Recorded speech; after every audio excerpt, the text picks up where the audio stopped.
ప్రార్థన చేస్తున్న సమయంలో విపరీతమైనటువంటి ఒక కాంతి, విపరీతమైనటువంటి ఆ కాంతిని నన్ను ఆవరించటం, నేను తెలియని భాషలలో మాట్లాడటం, యేసుక్రీస్తు ప్రభువు యొక్క ఆవరణ, యేసుక్రీస్తు ప్రభువు యొక్క సన్నిధి, పరిశుద్ధాత్ముని యొక్క కృమరింపు నా జీవితంలో నేను గమనించాను. పరిశుద్ధాత్ముడు నన్ను తాకినప్పుడు, పరిశుద్ధాత్ముడు నా పైన బలంగా వీచినప్పుడు నేను తట్టుకోలేకపోయాను. నా హృదయం పులకించిపోయింది, నా శరీరం పులకించిపోయింది. నేను కళ్ళు మూసుకొని ఉన్నాను. నేను ఒక గొప్ప దర్శనం చూస్తున్నాను. ఇదిగో తెల్లని బట్టలు వేసుకున్నటువంటి చాలామంది నెత్తిన టోపీ పెట్టుకొని పరిగెట్టుకుంటూ వస్తున్నారు. ప్రభు అయిన యేసుక్రీస్తు తన చేతులు బారుగా చాల్చి నిలబడుకుని ఉంటే ఆయనలోనికి, ఆయన కౌగిలిలోనికి ఎంతో కొన్ని వేల మంది పరిగెట్టుకుంటూ వస్తున్నారు. ఆమోసు గ్రంథం ద్వారా ప్రభువు నాతో మాట్లాడాడు. ఆమోసు గ్రంథం ద్వారా ప్రభువు నాతో మాట్లాడి ఆయన నాకు వినిపించే విధంగా పరిశుద్ధాత్ముని యొక్క నడిపింపు. ఆయన అన్నాడు, నీవు ఇందోర్ అనే పట్టణానికి వెళ్ళాలి, నువ్వు చండీగఢ్ అనే పట్టణానికి వెళ్ళాలి, నువ్వు ఉదయ్పూర్ అనేటటువంటి పట్టణానికి వెళ్ళాలి. మరి దైవజనులు ఇప్పుడు నిలబడుకుని మాట్లాడుతూ, ఏమయ్యా ఉత్తర భారతదేశంలో చాలామంది అవసరం వెళ్ళరా అని అంటున్నాడు. అదే సంఘటన నాకు జరిగింది. 2000 సంవత్సరంలో భక్త సింగ్ గారు చనిపోయారు. ఆయనను తీసుకుని వెళ్తున్నారు. కొన్ని వేల మంది ఆయనకు వెనకగా వెళుతున్నారు. ప్రార్థిద్దాం అనంటే కొన్ని వేల మంది తలలు ఉంచుకొని ప్రార్థిస్తున్నారు. ఆ దృశ్యం నేను పైనుంచి చూశాను. దేవా, ఒక వ్యక్తి ఉత్తర భారతదేశం నుంచి నా ప్రజలను ప్రేమించి తెలుగు వారి మధ్యకు వచ్చి మరి పరిచర్య చేస్తే నేనెందుకు వెళ్ళకూడదు అన్నటువంటి ఆ ఛాలెంజ్ నేను తీసుకున్నాను. నేను వెళ్ళాను, మధ్యప్రదేశ్ అనే ప్రాంతంలోకి వెళ్ళాను. పరిశుద్ధాత్ముడు నన్ను నడిపిస్తున్నాడు. ఒకానొక రోజు రాత్రి రెండు చొక్కాలు 2 ప్యాంట్లు పెట్టుకుని బయలుదేరాను. నాకు భాష రాదు, ఒక్కరు తెలియదు, ఆ ప్రాంతం తెలియదు, ఎక్కడుండాలో తెలియదు, ఏం చేయాలో తెలియదు. దేవుడు చెప్పాడు నేను వెళ్ళాలి. పరిశుద్ధాత్ముని యొక్క ప్రిపరేషన్, పరిశుద్ధాత్ముడు నీలో నిన్ను నింపినప్పుడు కేవలము నూనె బుడ్డీలు అమ్ముకునే పాస్టర్గా మారవు నువ్వు. గుర్తుంచుకోండి ఈ విషయం. పరిశుద్ధాత్ముడు నిన్ను తాకినప్పుడు నువ్వు ఛాలెంజెస్ తీసుకుంటావు. ఇంతవరకు సహోదరుడు ఆజాద్ చెప్పినట్లుగా తన దేవుని ఎరిగిన వారు బలము కలిగి గొప్ప కార్యాలు చేస్తారు, గొప్ప కార్యాలు చేస్తారు. నీ సంఘం పక్కన ఇంకొకడు సంఘం పెట్టే కార్యాలు కావు, గొప్ప కార్యాలు చేస్తారు. ప్రభువు లేని చోట ప్రభువును ప్రకటించడానికి ముందుకొస్తారు. అది చీకటి, భయంకరమైనటువంటి చలి. ఉత్తర భారతదేశంలో మనం ఇక్కడ ఏదైతే ఊపుకుంటున్నామో ఈ సమయంలో అక్కడ చల్లగా ఉంటుంది. అంటే ఇప్పుడు వేడిగానే ఉంటుందిలేండి. నేను వెళ్ళింది డిసెంబర్, జనవరి, ఫిబ్రవరిలో భయంకరమైన చలి. ఆగస్టు నెలల్లో కూడా భయంకరమైనటువంటి వాతావరణం, వర్షం పడిన తర్వాత చలిగా ఉంటుంది. నేను వెళ్ళాను, నాకు తెలియదు అంత చలి ఉంటుందని. మామూలు చొక్కాలు వేసుకుని మామూలుగా వెళ్ళిపోయాను. నేను అక్కడికి వెళ్తే గడగడ వణికిపోతున్నాను. కిందికి దిగాను. రైల్వే స్టేషన్లో ప్లాట్ఫామ్ మీద 3 రాత్రులు గడిపాను. 3 రాత్రులు ప్రార్థన, ఉదయాన్నే లేయటం, వాక్య పరిచర్యకి వెళ్తాం, ప్రార్థన, ఉదయాన్నే లేయటం. ప్రభు నాకు చెప్తున్నాడు, ఫలానా టెంపో ఎక్కు, ఫలానా చోట దిగు, ఫలానా ఇంటికి వెళ్ళు, ఫలానా వాడితో మాట్లాడు. ఆయన చెప్పినట్లుగా మరి ముందుకెళ్ళటానికి దేవుని పరిశుద్ధాత్మ యొక్క శక్తి, పరిశుద్ధాత్ముడు మనల్ని నింపినప్పుడు, పరిశుద్ధాత్ముడు మనలో ఛాలెంజ్, సవాలు విసిరినప్పుడు మనం తీసుకోగలగాలి. 2 చొక్కాలు 2 ప్యాంట్లతో వెళ్ళానని చెప్పాను. చేపులో నా దగ్గర 500 700 డబ్బులు ఉన్నాయి. ఆ రోజుల్లో 500 అంటే మహా అయితే కూడా ఒక 10 రోజులు మనం ఉండొచ్చు. ఈ రోజుల్లో 500 అంటే అర రోజే ఉంటాం, అది మీకు తెలిసిన విషయమే. అయితే నేను వెళ్ళాను. ఒకరోజు రాత్రి నా దగ్గర డబ్బులు కూడా అయిపోతున్నాయి. ప్రభువు రాత్రి నాకు ఒక దర్శనం చూపించాడు. ఒక ఇల్లు, దానిపైన జూలాగర్ అని రాసుంది. జూలాగర్ అంటే ఇంట్లో పిల్లలు పెట్టుకోవటానికి ఉండేటటువంటి ప్రదేశం. ఆ ఇల్లు నాకు కనిపించింది. లోపల ఒక రూమ్ చూపించాడు. ఒక చైరు, ఒక బల్ల, దాని మీద ఒక గ్లాసు, దాంట్లో అంటే చెంబు, దాంట్లో నీరు, ఒక కాట్ అంటే ఒక మంచం, ఆ మంచం మీద మంచి పరుపు, గల్లగల్లగా ఉండేటటువంటి ఒక బెడ్షీటు. ఇది నాకు కనిపించింది. రాత్రి ఆ దర్శనం చూశాను. ఉదయం పరిశుద్ధాత్ముడు నడిపిస్తున్నట్లుగా నడుస్తున్నాను. పరిశుద్ధాత్ముడు నాకు చెప్పినట్లుగా ఏ డైరెక్షన్లో, ఏ దిశగా నేను వెళ్ళాలో ఆ దిశగా వెళుతున్నాను. 2.5-3 కిలోమీటర్లు నడుస్తూ దేవుని పరిచర్య, వాక్యం. నాకు వచ్చి రాని హిందీ ఏం చేస్తాం, ఏది వస్తే అది మూగ సైగలు అనుకోండి, మాట్లాడుతూ ప్రజలకు చెప్పుకుంటూ వెళ్ళాను. ఒక చోట ప్రభు దిగమన్నాడు. దిగి చూస్తే ఎదురుగా అదే ఇల్లు కనిపిస్తోంది. దేవునికి స్తోత్రం కలుగును గాక. ఆ ఇంటికి వెళ్ళి తలుపు తట్టు అన్నాడు. నేను ఆ ఇంటికి వెళ్ళి తలుపు తట్టాను. అది జైన్లు ఉండేటటువంటి ఇండ్లు. అంటే ఆ ఇంట్లో వాళ్ళు జైన మతాన్ని వాళ్ళు అనుసరిస్తారు. ఆమె వచ్చి ఏం కావాలి అని అడిగింది, హిందీలో, తెలుగులో కాదు. నాకు ఏం లేదండి రూమ్ కావాలి అని అడిగాను. అవునా అని పైనుంచి కిందికి చూసి, పైన ఒక రూమ్ ఉంది చూసుకోపో అంది. పైకి వెళ్ళాను. పైకి వెళ్ళంగానే అదే మంచం, అదే గళ్ళగళ్ళగా ఉండే బెడ్షీటు, అదే చైరు, అదే టేబుల్, అదే చెంబు, నీళ్లు నింపబడినాయి. కిందికి వచ్చాను. అమ్మ నాకు సరిపోతుంది, నేను తీసుకుంటానన్నాను. డబ్బులు ఇవ్వండి. నా దగ్గర డబ్బులు లేవు అన్నాను. ఏం చేస్తారు మీరైతే? రే ఓరా బయటికి అంటారు. ఆమె అన్నది ఎప్పుడు ఇస్తావు అంది. ఒక 10-15 రోజుల్లో ఇచ్చేస్తానమ్మా అన్నాను. మీరు ఒప్పుకుంటారా? ఏ ఊరు నీది అంది. హైదరాబాద్ నుంచి వచ్చానమ్మా అన్నాను. డబ్బులు ఉన్నాయా జేబులో తినడానికి అంది. లేవమ్మా అన్నాను. ఎదురుగా ఒక మెస్ ఉంది, దాంట్లోకి వెళ్ళి భోజనం చేయి, నా పేరు చెప్పు అంది. కడుపు నిండా భోజనం, ఉండటానికి స్థలం, ప్రభువు ఇచ్చిన మాటను, ప్రభువు ఇచ్చిన అభిషేకాన్ని మనము నమ్మి ఒక కాలు వేస్తే ఆయన మనల్ని ఎప్పటికీ కించపరచడు. 11 సంవత్సరాలు అదే ఊరిలో ఉన్నాను. 11 సంవత్సరాలు భీలు, బిలాల, కోయ, గోండు ఇలాంటి వాళ్ళు, బారేలా, తెలియని భాషలు, నాకు తెలియని భాషలు, నేను ఎప్పుడూ వినని భాషలు, నాకు హిందీయే రాదనుకుంటే అక్కడ ఎన్నో ట్రైబల్ భాషలు, అన్ని భాషల్లో దేవుని వాక్యం పరిచయం చేశాను. భాషల వరము ప్రభు ఇస్తాడు. దేవునికి స్తోత్రం కలుగును గాక. భాషల వరం ఇస్తాడు. చేతులు వేసి ప్రార్థించినప్పుడు స్వస్థతలు చేస్తాడు. ఇవన్నీ ఎప్పుడు చేస్తాడంటే, ఇక్కడ మగపిల్లలు పుట్టడం కోసం ప్రార్థన చేస్తాను అని మా ఊర్లో ఒక ఆయన బోర్డు పెట్టాడు హైదరాబాదులో. అట్లా బోర్డు పెట్టుకొని యేసు ప్రభువును అమ్ముకునే పరిచర్య కాదు, యేసు ప్రభువును నమ్ముకునే పరిచర్య. దేవునికి స్తోత్రం కలుగును గాక. యేసు క్రీస్తు రాజ్యమును ప్రకటించే పరిచర్య. నేను వెళ్ళాను. నాకు అప్పుడు కరెక్ట్గా ఇప్పుడు నాకు 21 సంవత్సరం, ఊరు తెలియదు, ఏం తెలీదు. అదే ఊరిలో 11 సంవత్సరాలు. నేను 2011లో తిరిగి హైదరాబాద్కు తిరిగి వచ్చాను. నేను వెళ్ళేటప్పుడు ఎడ్వర్డ్ అన్న నాకు తెలుసు, నేను వచ్చిన తర్వాత ఎడ్వర్డ్ అన్న నాకు తెలుసు.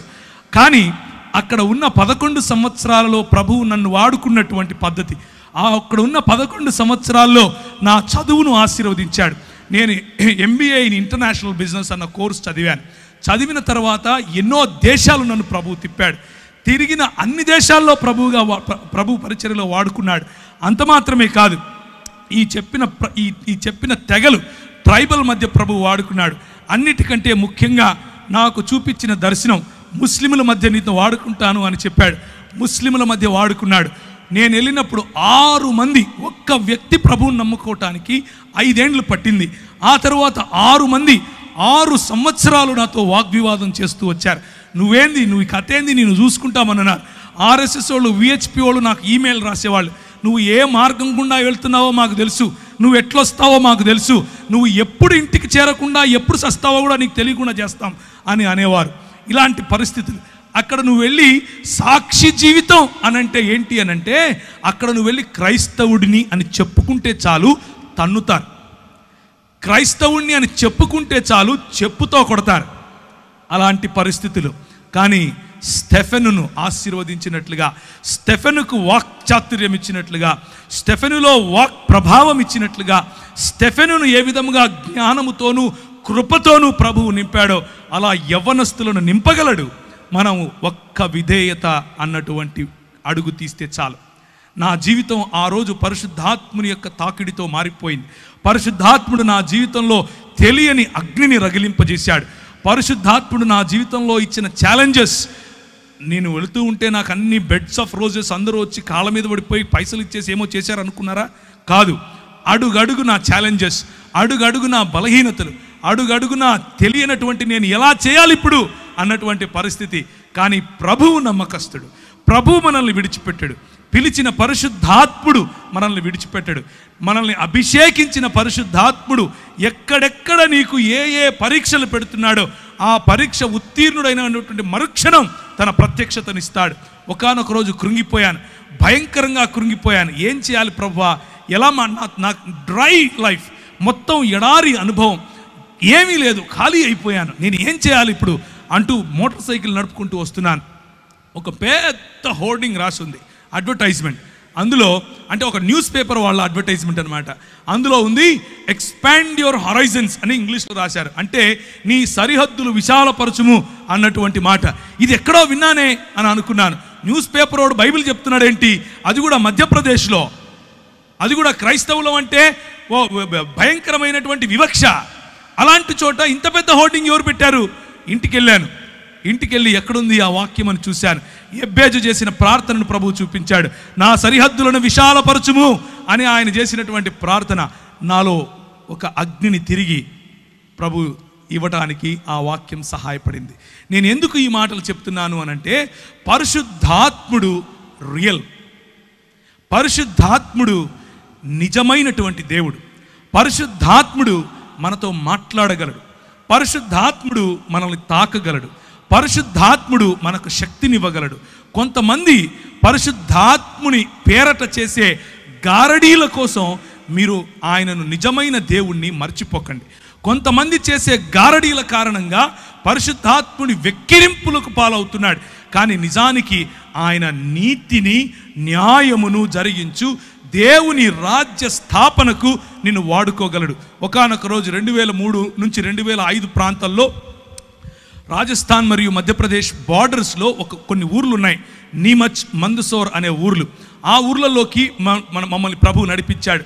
అక్కడ ఉన్నటువంటి అతి ప్రాముఖ్యమైన సమస్య ఏమిటి అని అంటే, ప్రజలు వాళ్ళ ఇంట్లో ఆడపిల్ల పుడితే చాలా సంతోషిస్తారు, గంతులు వేస్తారు, నాట్యాలు చేస్తారు. ఎందుకబ్బా అని అనుకుంటే, దేవి పుట్టింది, మా ఇంట్లో దేవి పుట్టింది అని అంటారు. ఏంటి ఇంతకు దేవి పుట్టింది అంటున్నారు? ఇంతకు మంచి సంస్కృతి ఎక్కడి నుంచి వచ్చింది వీళ్ళకి మన దేశంలో అని అనుకున్నాం.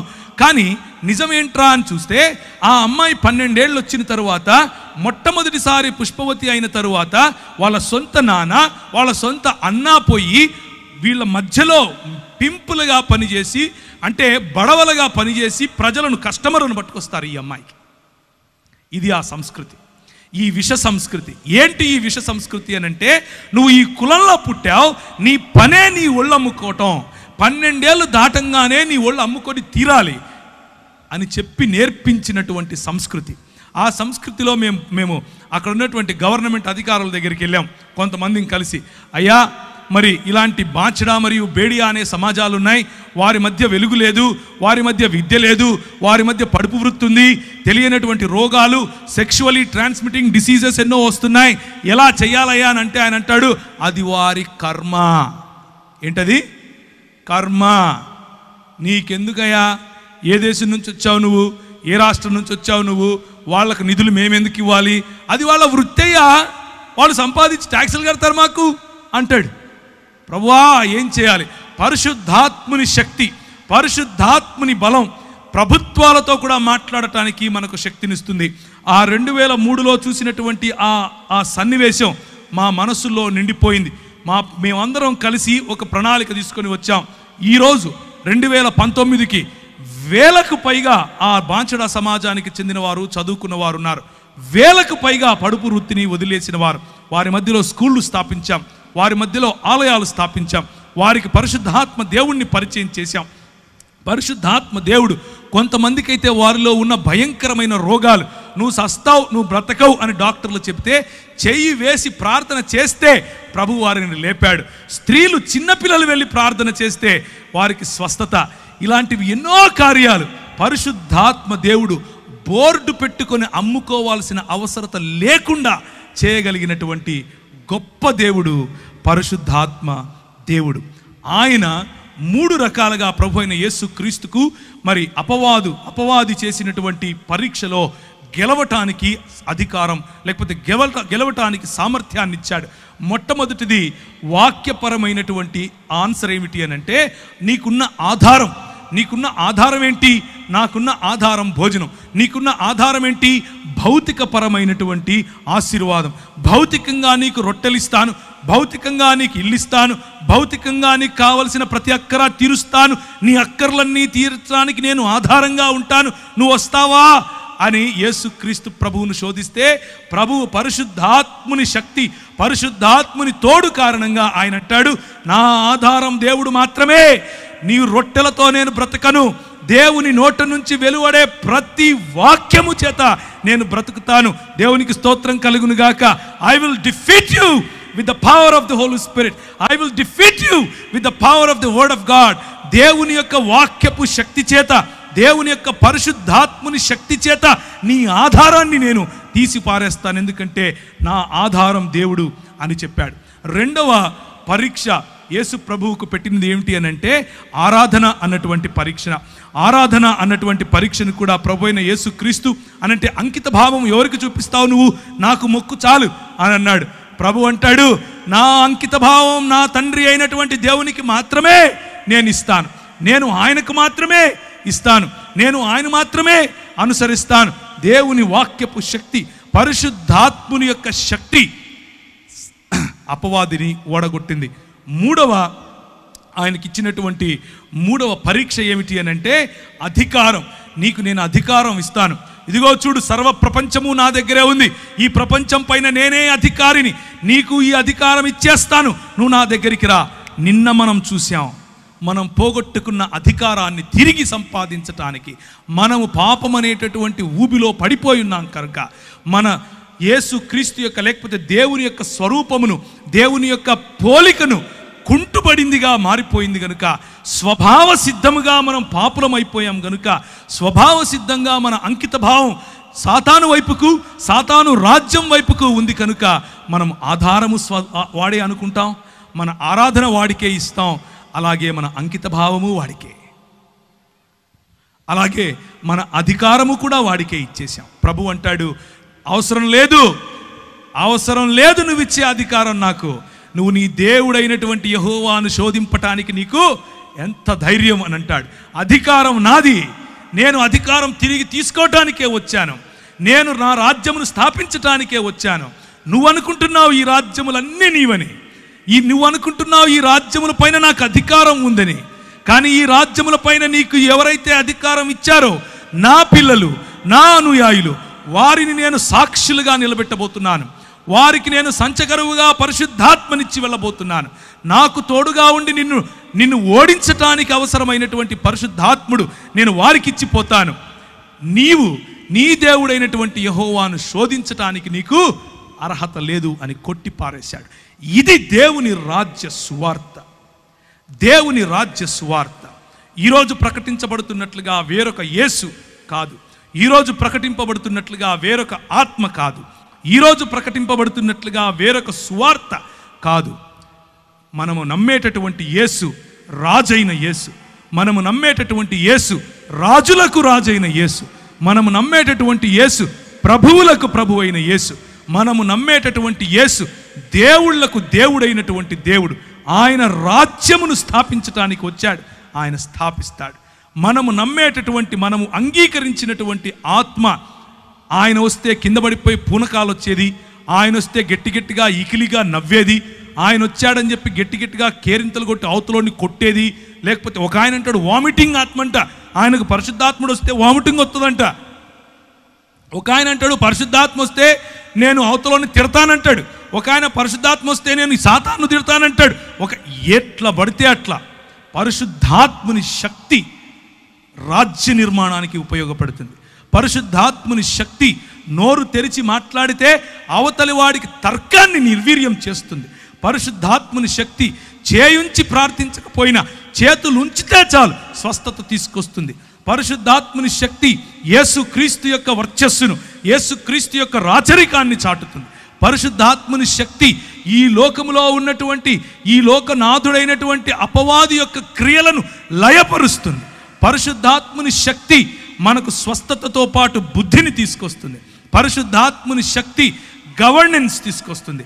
పరిశుద్ధాత్ముని శక్తి అడ్మినిస్ట్రేషన్ నేర్పిస్తుంది. పరిశుద్ధాత్ముని శక్తి కేవలం చెక్క భజన నేర్పించదు. మనం ప్రకటిస్తున్నట్లుగా అప్పుడప్పుడు సంఘాల్లో టీవీలకెక్కి ప్రకటిస్తూ ఉంటారు. ఈ రోజుల్లో పరిశుద్ధాత్ముని శక్తిని అవహేళన పరచటం, మేము ప్రకటించినటువంటి వేరొక సువార్త ఏంటి? నువ్వు ఆయన దగ్గరికి వస్తే చచ్చిపోతే పరలోకం పోతావు, నువ్వు ఆయన దగ్గరికి వస్తే నేను చేయించుతాను, నీకు కొడుకు పుడతాడు, నువ్వు ఆయన దగ్గరికి వస్తే నీకు పెండ్లైపోతుంది, నువ్వు ఆయన దగ్గరికి వస్తే ఇంకేవేవో నోటికొచ్చింది. కానీ యేసుక్రీస్తే స్వయంగా ప్రకటించినటువంటి సువార్త మనం ఇంతవరకు చూసాం. మార్కు సువార్తలో ఆయన దేవుని రాజ్యం అన్నటువంటి సువార్తను ప్రకటించాడు. మతం కట్టడం కాదు. నన్ను సాక్షిగా ఉండటానికి ఉత్తర భారతదేశంకు వెళ్ళమన్నాడు. ఇంతకు సాక్షిగా ఉండాలంటే ఏం చేయాలి ప్రభువా అని ప్రార్థించాను. ప్రభువా సాక్షిగా ఉండటం అంటే ఏంటి? సాక్షిగా ఉండడం అంటే మైకులు ఎత్తుకొని మాట్లాడడం మాత్రమేనా? సాక్షిగా ఉండడం అంటే ప్రభువు నన్ను ఆశీర్వదించి కొడుకు పుట్టించాడని చెప్పటమేనా? సాక్షిగా ఉండటం అంటే ఇదిగో నేను చచ్చిపోతూ ఉండేనని లేపాడని చెప్పటమేనా? సాక్షిగా ఉండటం అంటే ఏంటి ప్రభువా, నాకు అర్థం వచ్చేలా చెప్పు అని అన్నాడు. నాకు మత్తయి సువార్త 28వ అధ్యాయం ఆఖరి వచనాలు చదువుతారా? మత్తయి సువార్త 28వ అధ్యాయం. కనుక మీరు సర్వలోకమునకు వెళ్ళి 16 నుంచి సమస్త జనులను 18 నుంచి చదువుదామా? అయితే యేసు వారి యొద్దకు వచ్చి, పరలోకమందును భూమి మీదను నాకు సర్వాధికారము ఇవ్వబడి ఉన్నది కాబట్టి మీరు వెళ్ళి సమస్త జనులను శిష్యులనుగా చేయుడి. తండ్రి యొక్కయు కుమారుని యొక్కయు పరిశుద్ధాత్మ యొక్కయు నామములోనికి వారికి బాప్తిసమిచ్చుచు నేను మీకు ఏ ఏ సంగతులను ఆజ్ఞాపించి తినో వాటన్నిటినీ గైకొనవలనని వారికి బోధించుడి. ఇదిగో నేను యుగ సమాప్తి వరకు సదాకాలము మీతో కూడా ఉన్నాను. అధికారము నాది, పరలోకములో అధికారం నాది, భూలోకములో అధికారం నాది, నీ పైన అధికారం నాది, నీ హృదయంలో నేను ఇప్పుడు రాజును. నువ్వు వెళ్ళు. ఎలా వెళ్ళాలి? ప్రతినిధిగా వెళ్ళాలి. నువ్వు మాట్లాడింది నేను మాట్లాడినట్లుంటుంది, నువ్వు చేయి పెడితే నేను చేయి పెట్టినట్లుగా ఉంటుంది, నువ్వు పలికితే నేను పలికినట్లుగా ఉండాలి, నీ ప్రవర్తన నా ప్రవర్తనలాగా ఉండాలి. నీ సాక్ష్యం అంటే నోరు తెరిచి ఒక మాట చెప్పి బయట జీవితంలో ఇంకొక జీవితం కాదు సోదరులారా. సాక్ష్యముగా జీవించటం, సాక్షిగా జీవించటం అనంటే ఆయన పరిచర్యను కేవలము మతపరమైనటువంటి 4 గోడల మధ్య మాత్రమే పెట్టడం కాదు ప్రియులారా. సాక్షి జీవితం అనంటే నీ వ్యాపారం ఆయనది, సాక్షి జీవితం అనంటే నీ రాజకీయం ఆయనది, సాక్షి జీవితం అనంటే నీ అడ్మినిస్ట్రేషన్ ఆయనది, సాక్షి జీవితం అంటే నీ కుటుంబం ఆయనది, సాక్షి జీవితం అనంటే నువ్వు ఏ ఏ రంగములో, ప్రభుత్వ రంగమైనా, వ్యాపార రంగమైనా, ప్రైవేటు రంగమైనా, మీడియా రంగమైనా, ఏ రంగంలో నువ్వు పనిచేసినా ఆయన నాకు ప్రభువు, ఆయన ప్రతినిధిగా నేను ఇక్కడ ఉన్నాను, ఆయన కొరకు నేను సంఘ స్థాపన, ఆయన కొరకు నేను రాజ్య స్థాపన చేయటానికి ఉన్నాను అన్నటువంటి దృక్పథము కలిగి ఉండటం. అందుకనే ఆయన అంటాడు, జనములను ఏం చేయాలి? శిష్యులనుగా చేయాలి. జనములను అన్న చోట దేశములను, సంస్కృతులను, జన సమూహాలను అని కూడా తర్జుమా చేయొచ్చు. గ్రీకులో వాడినటువంటి పదము ఎత్నే అన్నటువంటి పదం, ఆ పదాన్ని అలా కూడా తర్జుమా చేయొచ్చు.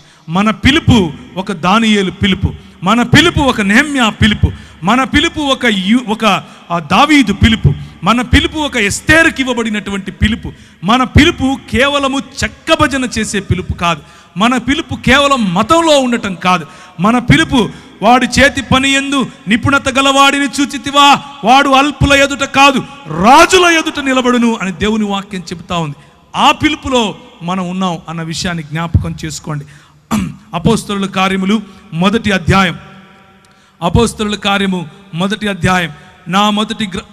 ఆయన శ్రమపడిన తరువాత 40 దినముల వరకు వారికి అగపడుచు ఏం చెప్పాడు?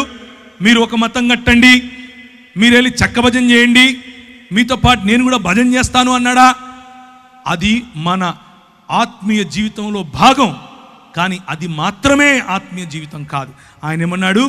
దేవుని రాజ్య విషయములను గూర్చి బోధించుచు అనేక ప్రమాణములను చూపి వారికి తన్ను తాను సజీవునిగా కనపరుచుకుని దేవుని రాజ్యమును గురించినటువంటి విషయాలు. రాజ్యములో రాజు ఉంటాడు, రాజ్యములో సైన్యం ఉంటుంది, రాజ్యములో రాజుకు ప్రతినిధులు ఉంటారు, రాజ్యములో వనరుల వితరణ ఉంటుంది, రాజ్యములో వనరుల కేంద్రీకరణ ఉంటుంది, రాజ్యములో ఎకనామిక్స్ ఉంటాయి, రాజ్యములో సోషల్ సైన్సెస్ ఉంటాయి. ఏ విధంగా సామాజికంగా మనం ప్రజలను అట్టడుగునున్న వారిని బయటికి తీసుకొని రావాలి అన్న ఆలోచనలు ఉంటాయి. రాజ్యములో విద్య, వైద్య, ఆరోగ్య రంగాలు ఉంటాయి, రాజ్యములో మీడియా ఉంటుంది. ప్రతి ఒక్క విషయము, ఒక జన సమూహానికి చెందిన ప్రతి ఒక్క విషయము రాజ్యములను గురించినటువంటి, దేవుని రాజ్యమును గురించినటువంటి విషయాలు వారికి ప్రభువు చెప్పాడు. ఆ తరువాత ఆయన వారిని కలుసుకొని ఇలాగు ఆజ్ఞాపించెను, మీరు యెరూషలేములో నుండి వెళ్ళక నా వలన వినిన తండ్రి యొక్క వాగ్దానము కొరకు కనిపెట్టుడి. యోహాను నీళ్లతో బాప్తిసమిచ్చను గాని కొద్ది దినములలో మీరు పరిశుద్ధాత్మలో బాప్తిసము పొందెదరు. ఈ రాజ్య స్థాపన పరిశుద్ధాత్మునితో మాత్రమే జరుగుతుంది. ఈ రాజ్య స్థాపన పరిశుద్ధాత్ముని గ్రహించి, పరిశుద్ధాత్ముని పొందుకొని, పరిశుద్ధాత్ముని యొక్క శక్తిలో జీవిస్తేనే జరుగుతుంది. మన సొంత శక్తికి చేత కాదు, మన సొంత ఆలోచనలకు చేత కాదు, మన సొంత జ్ఞానముతో నిర్మించలేం. పరిశుద్ధాత్ముడు దిగి రావాలి, పరిశుద్ధాత్ముడు దిగి వస్తాడు. కాబట్టి వారు కూడి వచ్చినప్పుడు ప్రభువా, ఈ కాలమందు ఇశ్రాయేలుకు రాజ్యమును మరలా అనుగ్రహిస్తావా? ఇంకా మనోళ్ళు ఏం ఆలోచిస్తున్నారు? రాజ్యం అంటే మాకు ఇంకా ఇశ్రాయేల్ రాజ్యం అనుకుంటున్నారు, రాజ్యం అంటే ఇంకా 4 గోడల మధ్య అనుకుంటున్నారు, రాజ్యం అంటే ఇంకా భౌతికం అనుకుంటున్నారు. ప్రభు అంటాడు, ఎందుకయ్యా తొందరపడతారు? మీరు అనుకున్న రాజ్యం వేరు, నేను చెప్పే రాజ్యం వేరు. మరలా అనుగ్రహిస్తావా అని ఆయన అడుగగా, ఆయన కాలములను సమయములను తండ్రి తన స్వాధీనము పరచుకొని ఉన్నాడు, వాటిని తెలుసుకొనుట మీ పని కాదు. ఆయన పరిశుద్ధాత్మ మీ మీదికి వచ్చినప్పుడు మీరు శక్తిని నొందెదరు గనుక మీరు యెరూషలేములోను యూదయ సమరయ దేశముల యందంతటా భూ దిగంతముల వరకు నాకు సాక్షులై ఉంటారు. ఎవరు సాక్షులై ఉంటారు? ఎవరు దేవుని శిష్యులుగా ఉంటారు? ఎవరు యేసు ప్రభువు యొక్క ప్రతినిధులుగా ఉంటారు? పరిశుద్ధాత్ముని పొందుకున్నవారు, పరిశుద్ధాత్ముని నీడలో నడవాలనుకున్నవారు, పరిశుద్ధాత్ముని యొక్క వరములను పొందినవారు, పరిశుద్ధాత్ముని యొక్క ఫలమును జీర్ణించుకున్నవారు, పరిశుద్ధాత్ముని యొక్క ప్రేరణలో నడవాలని కసిగా ఉన్నవారు. అలాంటి వారు యేసు ప్రభువు యొక్క ప్రతినిధులుగాను శిష్యులుగాను ఉంటారు. భక్త కోటి భక్తులుగానే ఉండిపోతారు. మనము ఏ జాబితాలో ఉండాలో మనము నిర్ణయించుకోవచ్చు. సాక్షులై ఉంటారు. ఎలా సాక్షులై ఉంటారు? 2వ అధ్యాయం. అప్పుడు వేగముగా వీచు బలమైన గాలి వంటి ఒక ధ్వని, 2వ వచనం, ఆకాశము నుండి అకస్మాత్తుగా వారు కూర్చుండి ఉన్న ఇల్లంతయు నిండెను. మరియు అగ్నిజ్వాలల వంటి నాలుకలు విభాగింపబడినట్లుగా వారికి కనబడి వారిలో ఒక్కొక్కరి మీద వ్రాలగా అందరూ పరిశుద్ధాత్మతో నిండిన వారై ఆ ఆత్మ వారికి వాక్శక్తిని అనుగ్రహించిన కొలది అన్య భాషలలో మాట్లాడసాగిరి. కొందరైతే వీరు క్రొత్త మద్యముతో నిండి ఉన్నారని అపహాస్యము చేసిరి. ప్రేమైనటువంటి దేవుని సంఘమా, పరిశుద్ధాత్ముని యొక్క తాకిడి, పరిశుద్ధాత్ముని దిగి వచ్చినప్పుడు, ప్రజలు మన జీవితాల్లో జరిగేటటువంటి కార్యాలు చూసినప్పుడు, మన వాక్ శక్తిని చూసినప్పుడు, మన జీవితాల్లో కలిగినటువంటి పరిశుద్ధత పట్ల కసిని చూసినప్పుడు, మన జీవితాల్లో న్యాయం పట్ల మనకు వచ్చినటువంటి ఆ మక్కువను చూసినప్పుడు, కనికరాన్ని ప్రేమించాలి అన్నటువంటి విలువలు చూసినప్పుడు, అయ్యో అట్టడుగున ఉన్నాడే వీడు కుష్ఠరోగి, వీడిని కాల్చేద్దాం, లేకపోతే ఇసుక తెన్నుల్లో తీసుకెళ్ళి పూడ్చేద్దాం, వీడిని తాకొద్దు, వీడి వల్ల కష్టం అని అనుకున్నప్పుడు పరిశుద్ధాత్ముని యొక్క నింపుదల, పరిశుద్ధాత్ముని యొక్క ప్రేరణ. ఒక విలియం కేరీ గారికి వాడిని హత్తుకోమని చెప్పింది, ఒక గ్రాహం స్టెయిన్స్ గారికి వాడిని ఎత్తుకొని ఇంటికి వెళ్ళమని చెప్పింది. తీసుకుని వెళ్ళారు. పరిశుద్ధాత్ముని యొక్క శక్తి కుష్ఠరోగాన్ని సైతం జయించగలదు.